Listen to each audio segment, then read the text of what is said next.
Today, I'd like to talk to you about dreams. I know that Kabbalah doesn't engage in this kind of phenomenon, but around it, there are many, many myths about deciphering dreams, what do they mean, etc., etc., and there is such a physiological state as dreams, and there's a lot about it in the literature, so I'd like to scrutinize all these things if possible. People took interest since, a long time ago. What are dreams in ancient Greece? There was a lot about it, written about it, said about it. Aristotle talked about it a lot. He also said that it's known. It's known that he studied with Kabbalists. And he said once that it is a borderline state between life and non-life, etc., etc. In short, my first question to you is, how do you see it from a spiritual point of view? What is a dream or sleep? What is this? What is sleep? Well, I've been engaged in the wisdom of Kabbalah for many, many years, and I haven't seen anything in Kabbalah about sleep in relation to what ordinary people think about it. So I don't really have much to say here. There is a state, there are spiritual states that Kabbalists experience, called vak, which is incomplete attainment of the spiritual world, and they can be considered a dream. But the ordinary sleep of an ordinary person or dreams have nothing to do with it. And therefore, Kabbalah does not engage in trying to decipher dreams or anything. Many things are attributed to Kabbalah in this regard, but there's nothing about it. I wanted to ask about it from a spiritual point of view. If we're talking about, there's a lot written about sleep, dreams, there's lots of research about it. We understand that it slows down, that in a state of sleep, a person's connection to the outer world slows down, your conscious activity stops. That's true. But what happens with a person who is in the attainment of the upper world? What for him is a state of sleep? It is coming down from the state of gal, from a complete degree to half of that degree called vak. And that state of half attainment, semi-attainment, is called sleep. You can call it sleep. But a person physiologically, it has nothing to do with our physiology. Not to being awake or asleep in our corporeal state. I think Dari wrote that sleep is 1/60th part of death. What does it mean? It means that the entire Partsuf, the entire depth of man's attainment, is measured as 6 degrees. Chesed, Gvura, Tiferet, Netzach, Hod, Yesod. And each of these degrees consists of 10, therefore is 60 degrees. Sub-degrees. And the attainment of these 60 sub-degrees in relation to the 100 complete degrees that also include Keter, Chokhmah, and Binah, then it's this partial attainment is called sleep. So if we take, for example, we talked about it, right? But there's the soul of a person, or 10 sefirot. And when the light is in the 6th last sefirot of vak, It's called a state of smallness, of sleep. Yeah. And when it's in the head, meaning the first three sefirot, it's a state of where a person's awake. Yeah, it's a complete state called Gal, and then, yeah, it's being awake. Понятно. Ну, вообще, если мы говорим сон, а вообще сновидения. In general, dreams, where do they come from? Dreams are an impression of our world or of other different currents in our consciousness and subconsciousness that a person sees in his brain. Meaning it's what you experience during the day. No, not necessarily experienced. Toddlers don't experience anything. It's just kind of flows of information or the rebuilding of, the brain activity and cells. It all creates these kinds of sensations. So,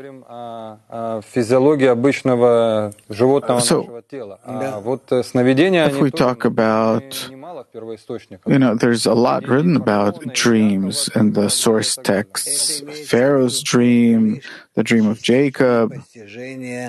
This means only the partial attainment of reality, not a complete attainment.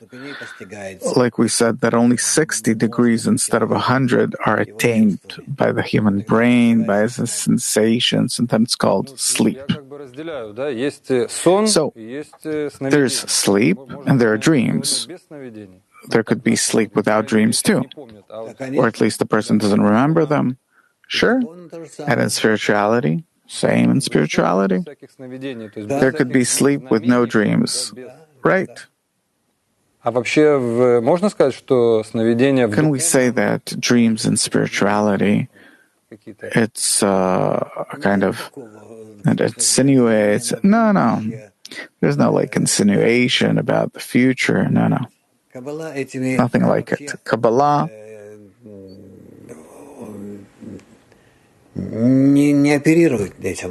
doesn't operate in this realm. Is it possible to use dreams for the sake of spiritual development? For a person who studies Kabbalah, what to decipher dreams? No, for the sake of the spiritual development. To use dreams? No, in no way.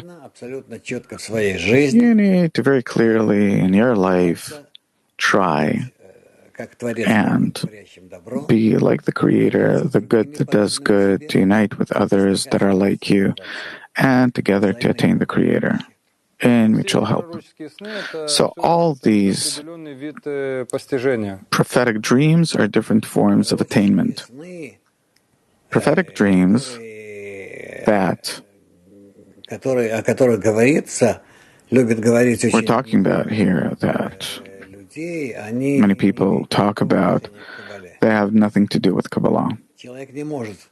A person can't fall asleep, wake up, and remember his dream, like it says about Pharaoh, for example, etc. About other prophecies about what happened in ancient Egypt. No, you don't have that. That really doesn't exist. There are other conditions that's how we can call them, but not that this is how it was with Pharaoh or something else. We're talking about a person that's in connection with the Creator, and for him, these prophetic dreams are a kind of connection. A person who's connected to the Creator, he is in a certain attainment of the Creator that can be called a dream, but it's not a dream. That's how it's called. Okay. So, in Psalms, King David says, we were as dreamers, meaning what? Meaning that when we will come back to our full attainment of the Creator, we will understand that all of our previous attainments were like a dream, meaning they were an incomplete degree, only 6 out of 10 degrees, as we said. So it's not about our world, that a person it'll seem to him that everything that happened in this world, no. Not about that at all. It has nothing to do with our world. Our world altogether is considered imaginary bias, imagined bias. It's interesting. There's so much written, but nothing about our world. But we live in this world. We want to know what goes on here. Nothing goes on here. Nothing. If we want for something to go on, to happen, we need to become like the Creator, and to that extent, we will be able to start feeling where we are and how this world's moving. But still about our world. We live here, we exist in this body, and I'd like to ask, in your opinion, how much does a person need to sleep? Even a Kabbalist that lives in his physiological body, how much do they have to sleep? How many hours? Or the minimum amount of hours for sleep can be like the sleep of a horse,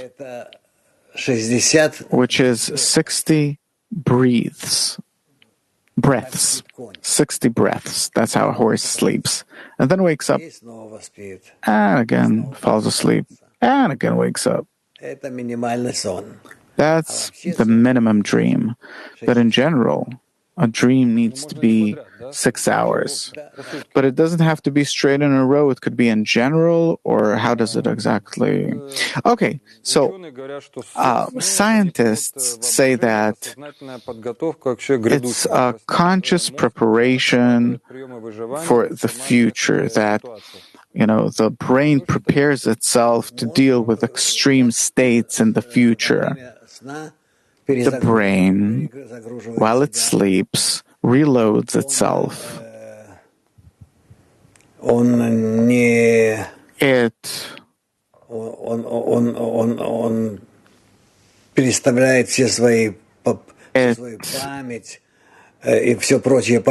reloads its entire memory and everything. Therefore, sometimes we see very interesting dreams in our world that even, toddlers dream sometimes that don't yet have any impressions. But there's like a restart of the brain. It reloads all the emotions and memory and everything, and therefore we feel it all as a dream.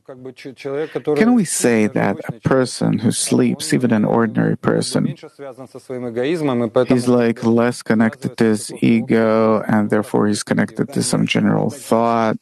Of course, when a person sleeps, he can't do anything bad. Therefore, it says that the dream of sinners is good for them and good for the world when sinners dream. And what about a Kabbalist who, on the one hand, his physiological body sleeps, and on the other hand, there's the soul? What happens to it when a person sleeps? The work in the brain continues what it had during the day. As I already said, there's like the brain reloads. That's all there is to it. So there are like two systems. There's one system that's the soul that exists, and in it occur different spiritual developments and processes. And there's the physiological body that, for example, breathes and sleeps, and there's no brain activity there. And you're saying that at that time, the soul can continue acting or being consciously active. Look, a person can, do something, be deflected from something, be occupied with something else, and his soul continues functioning properly. Once you wrote that sleep in Kabbalah, or dreams in Kabbalah have a special meaning, it's like preparation for the next degree. What do you mean? As I've said before, when a person sleeps, his brain reloads. Even partially, his soul reloads, and this way a person prepares himself for his next state, following state. Тоже такой земной, тоже в своем блоге. Also a kind of earthly question.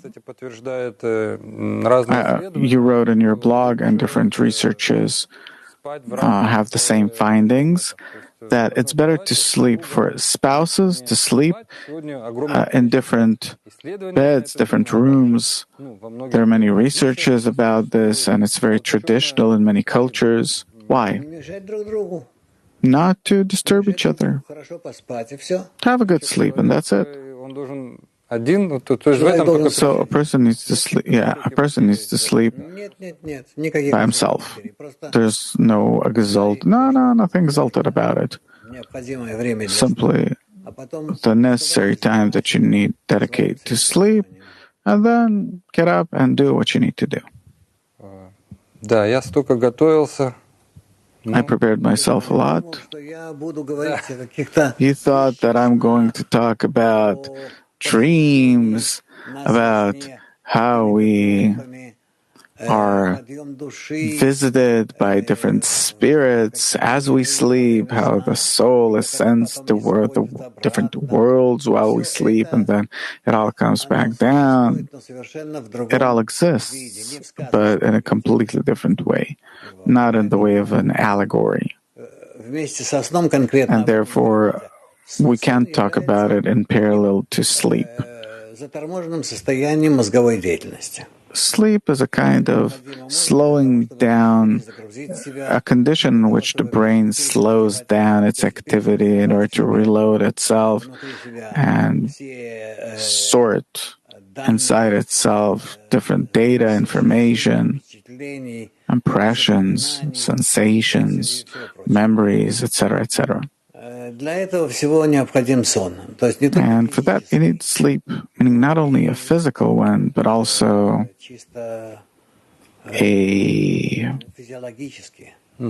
physiological one. We said that in spirituality, there's also a condition like sleep, that there's a reloading, meaning the lights that existed in the complete Partsuf now exist at its minimum realization. That's called sleep too. Yeah. And can there be many such states during the day? Sure. All these states that you experience during the day can return to you in some distorted form at night because they're already disconnected from the truth, and therefore they are participating in different fluctuations of our brain activity. And so it turns out that in our sleep we see such unusual things that in our day-to-day life you will not see.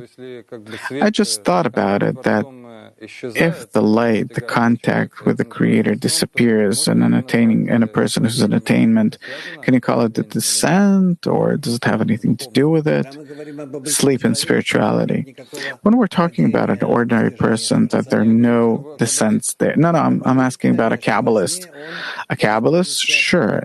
And when he sleeps, he is in a different state than an ordinary person because, according to his activity, he all the time aspires for the Creator, all the time wants to be connected to Him, and therefore, at sleep, he continues his subconscious activity too.